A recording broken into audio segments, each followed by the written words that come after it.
తాకట్లో ఉన్న మీ బంగారాన్ని విడిపించి ఆ రోజు ఆన్లైన్ రేటుకి కొంటాం. Sharma gold company. అన్నయ్యకి న్యాయం జరగాలి. దీని ద్వారా అక్రమ సంబంధాలు అది ఇది అన్నారు, మీకు తెలుసా? అంటే ఇలాంటి తప్పు చేసేవాడు కాదు. ఎప్పుడైతే ఇట్లా జరిగిందో ఆ డబ్బులు ఆఫర్ చేశారు మాకు. తప్పుకి లొంగాల మేమేమన్నా వాళ్ళ తప్పు దీన్ని ఇంతటితో పోగొట్టాలని. పవన్ కళ్యాణ్ గారు చిన్న చిన్న వాటికి స్పందిస్తాడు. దీనికి మాకు అదే మేము కూడా బాధపడుతున్నాము. చిన్న చిన్న వాటికి ఆ సార్ స్పందిస్తాడు, దీనికి ఎందుకు ఇంకా స్పందించట్లేదు? జస్ట్ మా అన్నయ్యని మధ్యలో పెట్టుకొని వాడుకున్నారు.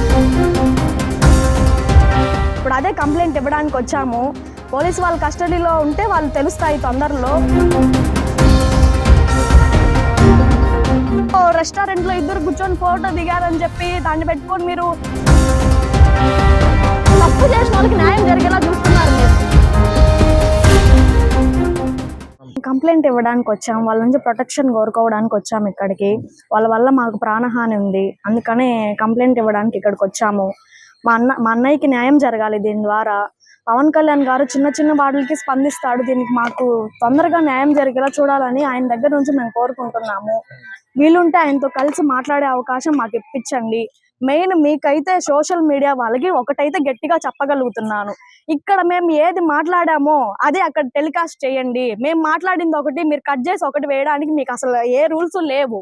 మేము ఏది మాట్లాడతామో అది అక్కడే ఇవ్వండి. మీకు ఇష్టం వచ్చినట్లు కట్ చేసుకొని మీరు వేసుకుంటే మాకు అన్యాయంగా ఇంకేం జరుగుతుంది? మీరు చేసే దాన్ని బట్టి మాకైతే న్యాయం కావాలి. దీని ద్వారా అక్రమ సంబంధాలు అది ఇది అన్నారు, మీకు తెలుసా? ప్రూఫ్స్ ఉన్నాయా మీకేమన్నా? మీరు ఎట్లా వేస్తారు మరి? ప్రూఫ్స్ ఉంటే పెట్టి చూపించండి. ఏదో రెస్టారెంట్ లో ఇద్దరు కూర్చొని ఫోటో దిగారని చెప్పి దాన్ని పెట్టుకొని మీరు అక్రమ సంబంధాలు అవి ఇవి ఉన్నాయని చెప్పి అంటే ఎట్లా తెలుసు మీకు అక్రమ సంబంధాలు ఉన్నాయని? మీరేమన్నా చూసారా? చెప్పండి. అంటే ఇలాంటి తప్పు చేసేవాడు కాదు, దీన్ని అయితే బల్ల గుద్ది చెప్పగలుగుతాను నేను. మా అన్న అయితే అలాంటి వాడు కాదు, తప్పు చేసేవాడైతే మా అన్నయ్య కాదు. దీని ద్వారా మాకు న్యాయం కావాలి, మేము ఎంత వరకైనా వెళ్తాము. బట్ ఈ హత్య జరగడానికి కారణాలు ఇంకేమన్నా ఉన్నాయంట? కారణాలు విచారణ వస్తున్నాయి, పోలీసు వాళ్ళ కస్టడీలో ఉన్నారు, త్వరలో తెలుస్తాయి. వాళ్ళే అన్ని ప్రూఫ్స్ బయట పెడతారు. దేవుడు భగవంతుడు అనేవాడు ఒకడు ఉన్నాడు, చూపిస్తాడు ఆయన. తొందరలో ఉంది. మాకైతే అంటున్నారు వాళ్ళ ద్వారా వాళ్ళు ఉన్నారు దీంట్లోనని, మాకైతే అనిపించట్లేదు. ఇది పోలీస్ వాళ్ళ కస్టడీలో ఉంది, నిజ నిజాలు బయట వస్తాయి, అప్పుడు మాట్లాడతాం మేము. మాకైతే అవన్నీ ఏ పార్టీల గురించి మాకైతే అనుమానాలు రాలేదు. మాకు ఇట్లా జరిగిందని మాత్రమే వచ్చింది. మీకు రాజకీయాల పరంగా ఏదన్నా ఇబ్బంది ఉంటే మీరు చూసుకోవాలి. మధ్యలో ఒక వ్యక్తిని పట్టుకొని బలి చేసేసి మీకు అసలు ఎవరు ఇచ్చారు ఆ హక్కు? ఏదన్నా తప్పు ఉంటే ఫ్యామిలీ మెంబర్స్ గా మేము ఉన్నాము, పోలీసు వాళ్ళు ఉన్నారు, వాళ్ళు కంప్లైంట్ ఇవ్వండి, వాళ్ళు చూసుకుంటారు. డైరెక్ట్ గా హత్య చేసేస్తే మీరు అసలు ఆ రైట్స్ ఎవరు ఇచ్చారు మీకు? చెన్నైలో మృతదేహం తీసుకునేటప్పుడు నగరం మీనత చంద్రబాబు వాళ్ళ ఫాదర్ వచ్చి మీకు డబ్బు ఇచ్చేదానికి ప్రయత్నం చేశారు. డబ్బు ఇచ్చేదానికి ప్రయత్నం చేశారు. ముందు మేము అక్కడికి వెళ్ళినప్పుడు మమ్మల్ని కాలు కింద చొప్పులాగా మాట్లాడారు వాళ్ళు. అసలు మిమ్మల్ని ఇక్కడికి రానిచ్చడానికి మాకు అసలు రానివ్వము మేము అన్నారు. ఎప్పుడైతే ఇట్లా జరిగిందో ఆ డబ్బులు ఆఫర్ చేశారు మాకు. వాళ్ళ తప్పు ఉంటేనే కదా డబ్బు ఆఫర్ చేస్తారు మాకు. 30 lakhs ఆఫర్ చేశారు మాకు. వినతా సైడ్ వాళ్ళే 30 lakhs ఆఫర్ చేశారు మాకు. తప్పు జరిగిపోయింది కదా, వాళ్ళ ద్వారా వాళ్ళ మీద పడకూడదు అనేసి ఆఫర్ చేశారు. డబ్బుకి లొంగాల మేమేమన్నా వాళ్ళ తప్పు దీన్ని ఇంతటితో పోగొట్టాలని. డబ్బుకైతే మమ్మల్ని ఎవరు లొంగ తీసుకోలేరు. మాకు న్యాయం కావాలి, న్యాయం అయితే జరగాలి మాకు. దీని ద్వారా మేము సోషల్ మీడియాలో పదే చెప్తున్నాను, సోషల్ మీడియాలో ఏదైతే మాట్లాడతామో అదే టెలికాస్ట్ చేయండి. కట్ చేసి మీకు కావాల్సిన విధంగా అయితే పెట్టకండి. అసలు ఇంటర్వ్యూకి కూడా రావద్దండి మీరు. జనసేన పార్టీ తాంచి మీకు ఏమన్నా సంప్రదింపులు ఏమన్నా వచ్చాయా? మాకేం రాలేదండి, రాలేదు. అదే మేము కూడా బాధపడుతున్నాము. చిన్న చిన్న వాటికి ఆ సార్ స్పందిస్తాడు, దీనికి ఎందుకు ఇంకా స్పందించట్లేదు? మాకు న్యాయం కావాలి, ఆయన దీన్ని త్వరగా యాక్షన్ తీసుకోవాలి, నిజ నిజాలు బయట పెట్టాలి. దీన్ని అయితే గట్టిగా కోరుకుంటున్నాము. మాకు దీని ద్వారా న్యాయం జరగాలి.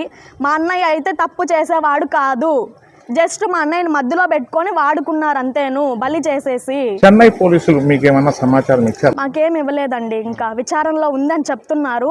తొందరలో బయట వస్తాయి. ఎంతమంది దీంట్లో పాల్గొన్నారమ్మా?